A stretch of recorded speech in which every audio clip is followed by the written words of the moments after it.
Hi, this is J L Zaring with One Life Live, and guess what? I am back. I did have to take about 4 good long weeks with 4 different procedures I did for my neck, and I definitely had some roller coaster medical rides, I guess you can call it, with fun nerve issues to the spine that zap your skull and zap your ears and zap the back of your eyeballs and all that fun stuff. But I am slowly recuperating. So my poor rig behind me, or behind the camera in front of me, has been neglected. However, I do remember I started this video once talking about approach angles, front and rear, and how to increase them, as far as you could cut the bumper, add a different bumper, cut tailpipes, trim plastic. There's just different things you can do as far as bettering or increasing or improving your approach angles to the front and rear of your rig, which really does help. That's why Jeeps do so well off-road, because they have excellent approach angles for the front and rear, where they're just able to go over really high rocks and clear them perfectly, and up and down hills, because when you come to the hill, that's the front, and when you come to the back, well, you're gonna need good back angles too, otherwise you'll drag the bumper right off. But I do remember when I was driving down the road in my rig at one time, and maybe this is my crazy self in 2 places at once again. I'm not sure if the video is going to turn out that way, but maybe my other self is driving in a rig also talking about approach angles, and maybe I'm trying to describe what the heck I'm talking about. Thinking about some slight misconceptions some people have when they see the front end of the Ford Expedition, how I did some cutting on the front fender, I guess you could call it, which also, you know, wraps around the front tires. Now, actually, the cutting I did was not for the front tires, meaning to clear the front tires, the 35-inch size, from rubbing. I actually cut as much as possible away from the front and rear tires for front and rear approach angles. If you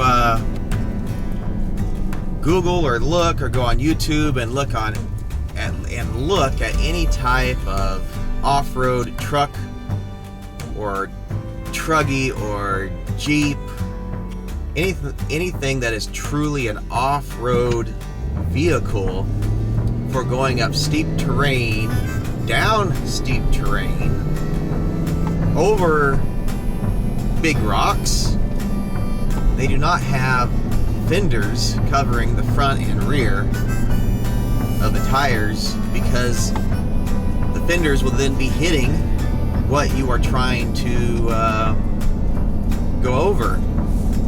Now, mind you, I'm talking about extreme stuff. So, you know, 2-3 foot angled rocks and boulders and inclines where it's really steep to the point that you would hit the bumper first, or the lip around in front of the tires first.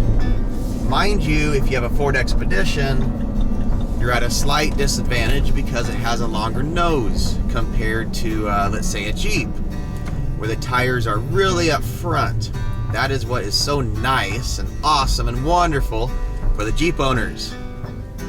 They have that those tires right up front to the nose of the Jeep. They could like butt the nose of the Jeep almost parallel up to what they want to go over, and the tires are hitting right then and there before the nose of the Jeep.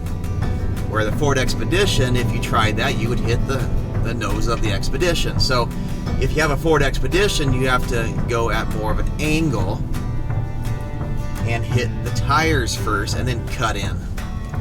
Now, if you have the low bumpers wrapping around the front of the tires, well, you're going to hit the bumper first then instead of the tires. So that is the reason why I cut as much as possible away from the front of the bumper, and same with the rear.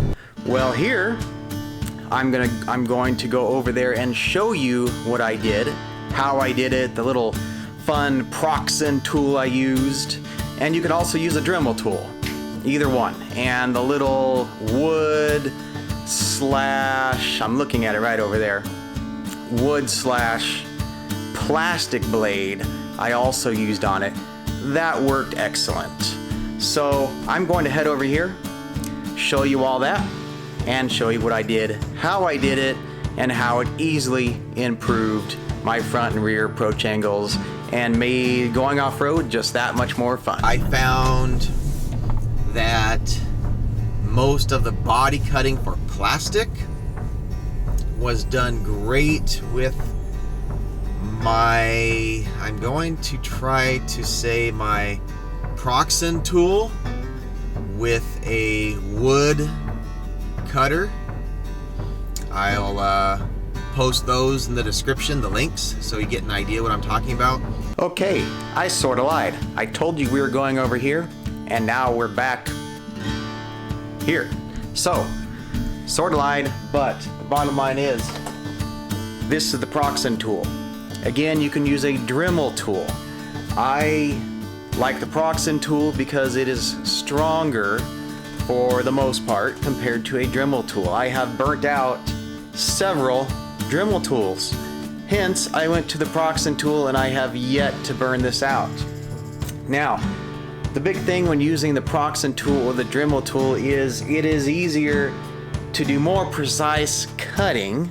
Let me say that again, precise. I will say that on all this medication, I do pronounce words differently sometimes compared to the average person. So, forgive me on that. But when you use two hands to do more precise trimming, don't cover up the vent holes. These are the vent holes up here. If you cover them up, you will help to burn your tool out that much quicker. So, hold it just below it. Also, one very good tip or trick is when you are cutting, let's say this turns clockwise or whatever. Bottom line is whatever direction it turns, it is easier to go that direction. Okay, so if it turns counterclockwise, this way, it is easier to cut that direction. Much easier. In fact, when you're cutting on heavy plastics, like let's say the bumper that I'm going to show you over there, if you cut the opposite direction, it actually starts to slightly bind, and then it almost remelts the plastic back into your cut because it's just going against the grain, it's going against the blade.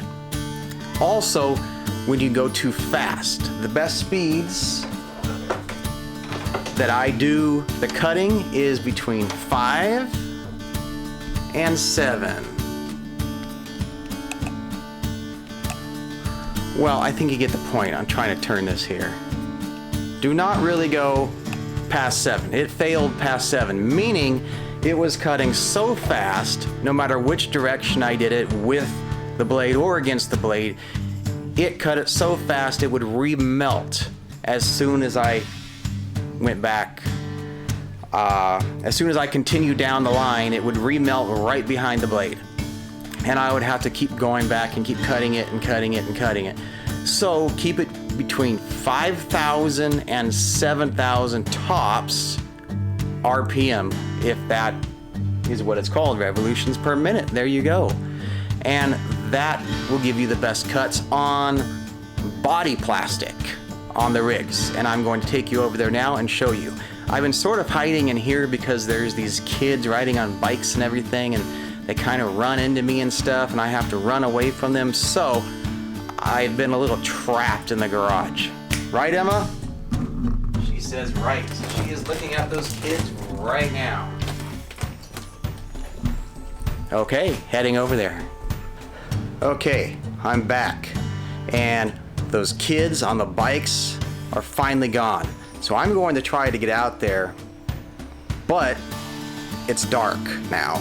So I have a light, and we will see how good this camera works with a spotlight and see how that goes with this Sony FDR X3000 that I keep saying I'm going to do a review on. Well, now we'll see how it does in the dark and go from there.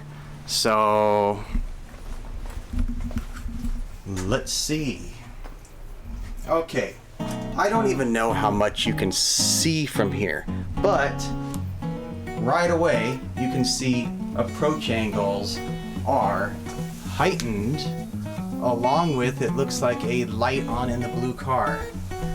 There shouldn't be a light on in the blue car. I'll check that later. Okay, back to the approach angles. So I have no idea how much light this is, but I cut the plastic. It opens up the front of the tire. So now I can butt the front of the tire up against whatever I want to go up, and it will go up. Now I might be at an angle, mind you, because not all the front is cut that high, but I can still do that. Let's turn on that light over there and see if it helps.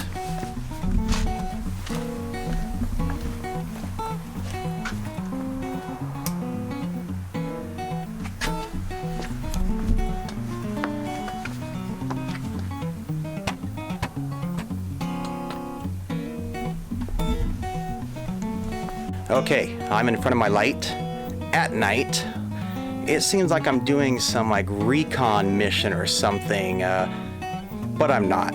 I'm just talking about front approach angles. So, a lot of cars and rigs have plastic front and rear fascias that can easily be trimmed and formed, and that's pretty darn cool. Or if you have metal bumpers, front or rear, you can cut those too, or simply replace them all, or delete them and do like an inner bumper instead. But let's take a look. Okay, as you can see, I took my Proxxon tool and I would simply cut. And you can mark on here first with a pen. Dry erase works really good. So in case you don't like the line, you can just erase it with alcohol. Now, if it's up here, but you have never cut before, start cutting down here. This is the work area that you won't mess up on because you're going to finally get up high, so you can take all the time to practice down here. And you can even lightly form, and you can tell it's not perfect, but from 3 feet away when you're looking at it, it looks fine. And you simply go with the turn of the wood plastic blade, and it's really that simple. Just go slow and always stop just a tad before you want to get to your destination. And then when you start in, you can match it up. Now, simply to practice, you first mark the line that you truly want to get up to, and you start cutting way below it. So you can have plenty of time to practice and figure out which directions to cut, the easiest way to cut, how to hold the Dremel tool, how to hold the die cutting tool. So just simply cut way down below and have no fear. That's why, at least from what I find out, a lot of people don't try cutting is because they have a fear of messing up. And I would too if I started right at the line I was going to want to be at, you know, my finish line. So don't start at your finish line. Start way below and keep working up until you master it, and you'll be a pro before you know it. And then you can start shaping your whole rig. And cut it off. That easy, that simple. But here, I want to show you. So from the front, before, this bumper was down to here. It was down that low. So I cut the lip off and I kept raising it, raising it, raising it. So finally, it's up this high. Now, Jeeps, for example, they have a benefit of getting this high all the way across. Well, this isn't a Jeep, and I don't do heavy rock crawling. I just do medium rock crawling and medium adventuring. So this really works for me, where I can go at angles to up a hill or rocks, where I can catch this open space and then slightly turn once I get up on top to then go straight. And that works really good. So again, with my expedition, I have the winch up front, but you can also stick it in there, and I made a video about that hidden winch kit that you can put the winch behind the front fascia. Again, I like to take the winch off and stick it on the rear if need be. Let's go check out the rear real quick and see if this light works. Now, for the guys that have metal bumpers, that's a different story. Mine were plastic. So for the metal bumpers, you have to have like the Porter cable grinders with the cutting saws. And I would use the 4.5 inch blades. The larger blades won't necessarily cut any faster. I like the smaller blades for more precision cutting. Now, the only thing is I would do some research first if your bumper's chrome, because I do know the chrome might splinter or whatnot. I have never cut chrome before, chromed metal. So basically it's metal, there's chrome around it, so there's like 2 layers of metal. So do some Google research, Yahoo research, whatever you like, and find out if there's any tricks to cutting through chromed metal if you want to try to shape your bumper. You know what you might have to do is you just might have to cut it. It might look like crap with chipping chrome. You might have to then sand the chrome and just repaint your bumper or whatever color you want it. But at least you're able to shape it how you want. So with the Porter cable grinder, if you have never used one, there's 2 types of blades. A really thin cutting blade, which is like only a few millimeters thick. And then there's a grinding blade, which is like, I don't know, maybe let's just say 5 to 7 millimeters thick. And that's to like grind and polish and stuff, make it smooth. So you'd cut it with a thin blade, full power, straight in, never angle, never try to turn it, just straight cuts. And then clean it up with your grinding blade. And I had to do a lot of metal work underneath, and I still have a lot of metal work to do. Sometimes that just takes time, and you might need a full face shield with all the sparks flying everywhere if you're really up close to it. Okay, I'm at the rear now, and as you can see, I just cut it. It used to be down to about here, and I raised it up, and that definitely helps. And then I even formed the rear when it hits, it just tucks under. And this stuff really moves. So even if it hits a rock or something, it just lightly bends, and that's about it. You go up or down, whatever you want to go down. Now there's definitely further things you can improve, like removing the rear spare under there. Now I was able to grind away and fit an entire 35-inch spare underneath. But if I want, I can stick on a rear bumper a little higher and attach a spare tire carrier. And they have different kits you can do that, of course, you'd have to alter, but it can work, and you can clear that from underneath as well. But as you can see, these were not cut for the tires.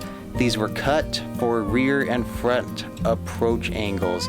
And that's what some people were asking, is if I had to cut those for the tires, and the answer is no, I did not. And let's see if I can show you, which I probably can't with the light, it's probably too dark. But the rear muffler, I just cut it off. And when you cut it off, you make sure it's angled away from the spare tire or other plastic internals under there where you don't want the exhaust hitting it. And my exhaust doesn't hit anything anymore. And I have seen and witnessed exhaust pipes just get mangled, tangled, and ripped off, where sometimes it rips a much larger section than you were hoping for, compared to just cutting off the end. And that's it, but I'll try to show you. Okay, well, what do you know? I was able to get the light over here, and this, where my finger is pointing, is the exhaust tip. It is pointed away from the rear tire. That exhaust tip now no longer hits anything. And I've seen plenty of other exhaust tips hit, including Ford Raptors, where when I go out with them and they leave their exhaust just hanging there, and they try to do the the fun rocks and stuff, and they catch it on things, and sometimes they rip it and tweak it and bend it, and it's not fun. It's better to just lop it off. I tried to be fancy and paint it red, but it just gets too hot. Even though I put a ceramic red paint on there, it still kind of burnt it up pretty good. So it's kind of like a burnt fancy red. But there you go, the awesome rear approaching angle. As I said, I might pronounce words wrong. That's not really my fault. So there you go, now you have it. And I'm sure there's some other tips I said while driving. The other me, I think it's past time, future time. I think it's past time in the car, but I'll try to mix it all up and make it all count and make it sound good or look good, whatever. And coming up next, I definitely want to talk more about tools. I've been wanting to do the front suspension and all that fun stuff, but I couldn't get the front tire off. And guess what? If you see any spider webs, I'm just a friendly guy. I let the spiders live there a little bit. Actually, oh, I haven't. Wow, I can't really get up like this. Hold on. Okay, I have my huge mega spotlight, which, wow, I can't even see. Okay, I just have to take my rig out. I have to wash it. I have to clean it. I have to have fun with it. Okay, I am back. Here's my cool spotlight. Put that here, turn it off, and I just want to say thank you very much for watching. Please like, please subscribe, and I'll do much more coming your way with, well, all sorts of things. As I mentioned on my mega long intro video, One Life Live is really about living your one life that you have here to the fullest. Now, I love off-road stuff, so I include a heck of a lot of off-road stuff, but I will be including some cool electronics that make living fun. I'll be talking about health and fitness and building an awesome foundation for ultimate success. That sounded kind of corny, but really, I'm going to talk about how you can have the best foundation to have the best success in life, meaning not necessarily only monetarily, monetary success, whatever, but success of the mind and soul. So watch out for all sorts of videos coming your way. More sword videos. I keep getting more swords as soon as I can use the swords. I had fun a few weeks ago and whacked the heck out of a limb, all to have my nerves freak out and cause me massive electrical pain for the next few days. So the swords are kind of on pause for just a little bit. But tools will be coming up, and tools meaning recovery gear, rescue gear, and a maintenance video will be coming up as far as what do you do after a big long fun trip, as far as checking your rig out, a basic maintenance and overall roundabout check, which will lead into tools, because when you do your check, it's a really good time to get to know your rig and what tools you need for it. There you go. Take care. Have fun. Please give it a thumbs up. Please subscribe and catch me soon. Take care.